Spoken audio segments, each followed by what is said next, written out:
So I'll be showing you how to factory reset your Samsung Galaxy A05s.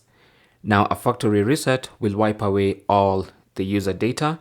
All your user data is going to be removed. Your accounts, the apps you've installed, your photos, videos, everything. This phone will go back to exactly the way it was when you first took it out of the box. So to do that, go to settings. On the main settings page, scroll down to general management, tap on that, and then under that go to reset, tap on that, and then scroll down and tap on factory data reset. Now once you tap on that, it's going to tell you what will happen. All data will be erased. So scroll all the way down, tap on reset. It may ask you for your password, PIN, or pattern.